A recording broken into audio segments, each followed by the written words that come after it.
Non mais il est bien posé là. Non. Regardez les fratés. Il y a de l'air qui me parle là. Putain, il y a de l'air qui me souffle là l'oreille. Bien sûr. Merci. Allez, j'espère que je vais bien l'avoir remis parce que du coup tu me... Allez, la baisse, la bise. Bye. Ciao. Hello. Aujourd'hui, on va parler de ne pas tomber amoureuse d'un bad boy. Je fais cette vidéo là parce que je croise trop de meufs qui ne se respectent pas du tout. Et je suis là en mode, ils se respectent pas au point d'être avec ce mec. Ou peu importe, inversement aussi, ça peut marcher pour tout le monde. Du coup, on va commencer par le premier point de ma liste. Donc j'ai ma liste qui est là, c'est pour ça que je vous regarde. Se respecter. C'est-à-dire faire une liste de ses limites, c'est-à-dire quelles sont tes limites à toi. Un bad boy, bah il va dépasser tes limites, logiquement. Conseil le plus important, tu fais une petite liste. Moi j'ai une liste des choses que je tolère et que je tolère pas. C'est pas parce que c'est un bad boy, qu'il est grand, qu'il est super musclé, qu'il est super beau, qu'on doit pas lui dire non. On lui dit oui, mais pourquoi on lui dit oui? Pour lui faire plaisir? Pour nous faire plaisir à nous? Sauf que nous ça nous fait même pas plaisir parce qu'à la fin ça nous détruit. Donc non, ensuite vous avez le bare minimum. Donc faire une liste du bare minimum, c'est aussi par exemple mettre des cases que chaque relation, peu importe le type de relation, donc amoureuse, amicale, doit avoir. C'est-à-dire moi par exemple dans mes relations amicales, j'ai le respect, la tolérance, voilà, tous ces critères là, mettez-les dans un carnet, listez-les et vous allez voir, des fois il y en a pas en avoir beaucoup, mais c'est pas vous avez 40 critères ou quoi que ce soit. Non, c'est juste le minimum. Genre les trucs que si les gens ils ont pas, bah c'est ciao. Et comme ça, vous allez next plein de personnes, mais au moins vous êtes sûr d'avoir des bonnes personnes dans votre vie. Et comme on dit, vaut mieux être seul que mal accompagné. Deuxième point, regarde ce que tu mérites. Donc, on fait une liste du mec parfait. Ce que tu mérites, c'est le mec de tes rêves. Donc, tu fais une liste, pas forcément physique, parce que moi je trouve que ok, oui, tu dois avoir un mec qui est beau, mais tu dois pas dire en mode ouais, faut qu'il soit blond, faut qu'il soit grand, faut qu'il soit musclé, parce que chaque garçon est différent. Donc, tu peux manifester un garçon et avoir le garçon typique de ce que tu as décrit, mais la personnalité qui suit pas. Tu peux mettre quelqu'un qui est attirant, qui est charmant, qui est grand par exemple, mais t'es pas obligé de mettre 40 000 critères. Faut qu'il soit brun, faut qu'il ait la coupe comme ça, faut qu'il soit comme ça, parce qu'on choisit pas de qui on tombe amoureux, franchement. Et quand tu dis attentionné, pas juste genre je veux juste qu'il soit attentionné, non, tu décris genre qu'il m'offre des fleurs de temps en temps, qu'il me fasse des petits mots doux, en fait faut que vous soyez vraiment dans le détail, en fait pas juste des caractéristiques qui sont un peu générales. Numéro 3, savoir qu'il y a mieux. Et là, il y a beaucoup de filles qui en fait sont avec un bad boy, qui flirtent avec un bad boy, qui sont en couple avec un bad boy même carrément, et qui en fait se disent bah il n'y a pas mieux ailleurs, genre je sais que je mérite ça. Tu sais que tu mérites ça? Non. Il y a énormément de milliards de personnes sur Terre, alors tu vas pas me faire croire qu'il y a juste une personne qui va t'apporter ce que tu as besoin. Donc arrête de dire que non mais je mérite ça, voilà c'est le seul garçon qui peut m'aimer comme je suis. Il y a plein de garçons qui peuvent t'aimer comme t'es, t'inquiète pas, et puis même si tu te retrouves toute seule, à la fin vaut mieux être seule que mal accompagnée. Encore une fois. Qui vient m'interrompre? J'ai joué à FIFA. J'ai un gun.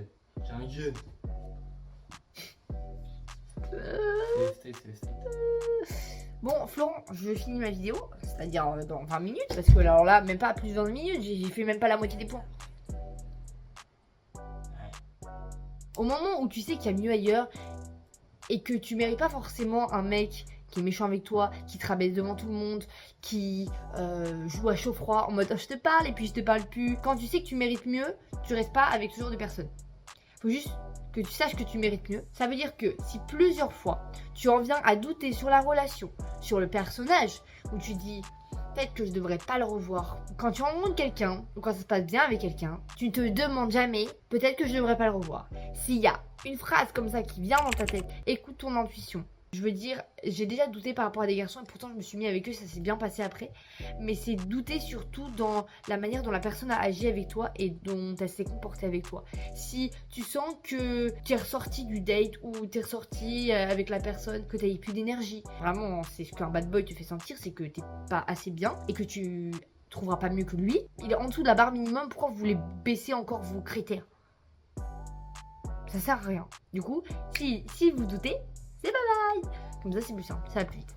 Quand on dit bad boy, forcément dans bad boy, il y a bad. Et s'il y a bad, bah ça veut dire qu'il y a un mauvais côté chez les personnes. Ce qui est important, c'est que les filles ou les garçons qui tombent amoureuses ou amoureux d'un bad boy ou on crush sur un bad boy, c'est parce qu'elles ne regardent pas les mauvais côtés. Elles savent qu'il y a des mauvais côtés. Ça les stimule qu'il y a un mauvais côté, mais elles vont se concentrer sur les bons côtés, sur les trucs minimum que la personne elle apporte. Juste les petites actions. Et en fait, regardez les mauvais côtés d'un bad boy, ça va vous dégoûter. Ça, je pense que vous en avez beaucoup entendu parler, mais ça marche super bien. Dès qu'il fait quelque chose qui vous plaît pas, et c'est pas juste qu'il vous plaît pas, c'est que c'est une alarme, c'est une alerte, et vous êtes là en mode waouh, mais non, mais là, c'est pas bon du tout. Vous enlevez une lettre à son prénom, il a plus de lettres, c'est bye bye. Bon, alors moi, je fais quand même quelque chose de plus simple, c'est juste, je liste tous les trucs de mauvais que la personne elle fait. Parce qu'en fait, quand on est accroché à un bad boy, qu'on a un crush sur un bad boy, on va juste retenir les bons côtés de la personne. On va pas retenir les mauvais côtés parce qu'on va se dire, ça sert à rien de retenir les mauvais côtés de la personne. Mais si vous commencez à faire une liste et qu'après vous regardez la liste, bah vous êtes là en mode waouh, c'est chaud. Et en fait, plus vous allez relire la liste de choses mauvaises à propos de cette personne, plus vous allez vous dégoûter de la personne et moins vous allez avoir envie de tomber dans un cercle vicieux de tomber en crush sur des bad boys à chaque fois que vous rencontrez un mec. Quand on dit de regarder les mauvais côtés, ça veut aussi dire arrêter de mettre sur un piédestal la personne. Et dire, oh, il a fait ça, mais il a fait ça. On n'hésite pas des fois à tenir un petit journal ou à faire une liste des choses positives comme négatives que la personne elle vous apporte pour avoir un balancement et savoir si vous pouvez être avec la personne, vous pouvez envisager quelque chose avec la personne ou pas du tout. Ensuite, le point suivant, c'est de ne pas aller voir le même type de mec. Si vous êtes attiré par des bad boys, ça veut dire que vous allez souvent voir le même type de mec, ça veut dire les mecs un peu dark, qui sont là, un peu joueurs avec les filles, qui ont beaucoup de filles autour d'eux, ou alors des mecs qui vous calculent pas, des mecs qui vous font vous sentir mal, ou des choses comme ça.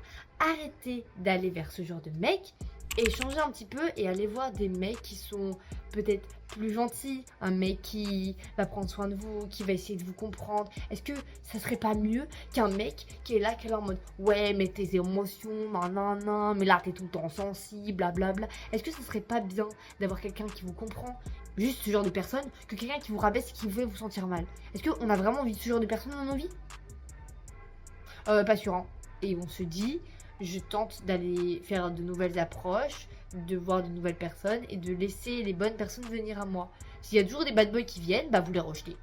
Jusqu'à temps que j'en ai plus.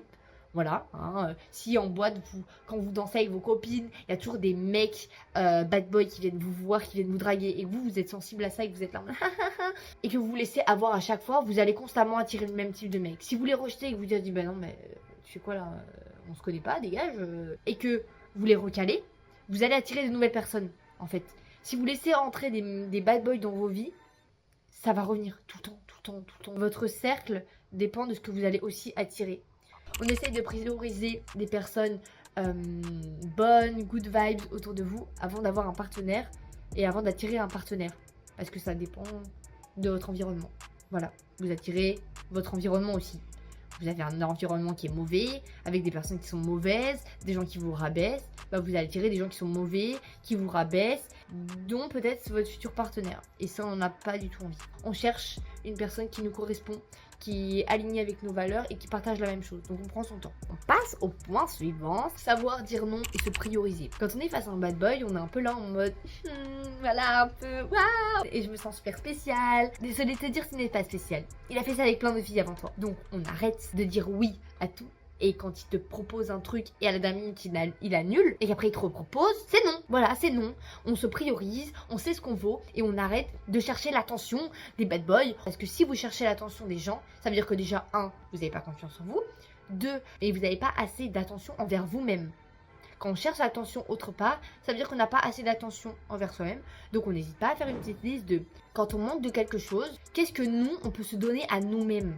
Et faire des choses comme ça, bah en fait vous allez vous donner de l'attention à vous-même au lieu d'aller chercher l'attention chez les gens. Quand certaines filles vont vers les bad boys, c'est parce qu'elles ont un manque cruel de quelque chose, manque de confiance, manque d'attention. On se l'apporte à nous-mêmes avant d'aller le chercher chez quelqu'un, parce que déjà on va pas chercher quelque chose chez quelqu'un parce qu'on est en manque, on va chercher quelque chose chez quelqu'un parce que cette personne nous plaît mentalement et parce qu'on a une connexion avec cette personne, pas parce qu'on manque de quelque chose. Ensuite, notre imaginaire travaille beaucoup pendant la nuit, quand on fait rien, quand on s'ennuie. Et on va avoir tendance à imaginer des trucs avec la personne en mode là il m'a envoyé ce message là, potentiellement il va me renvoyer un après, ou ouais il m'a dit ça, je pense que ça veut dire ça.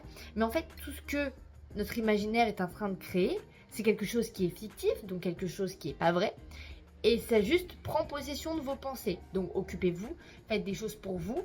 Et arrêtez d'aller scruter son Instagram. Parce que le nombre de filles qui sont là, qui sont comme ça, en mode ah ouais, mais juste regarde son Insta. Parce que voilà. Mais en fait, plus vous regardez son Instagram, plus votre imaginaire se nourrit de ça, plus vous imaginez des trucs avec cette personne sans vous en rendre compte. Et du coup, vous pensez à cette personne. Et cette personne devient juste. Vous êtes obsédé par cette personne à la fin.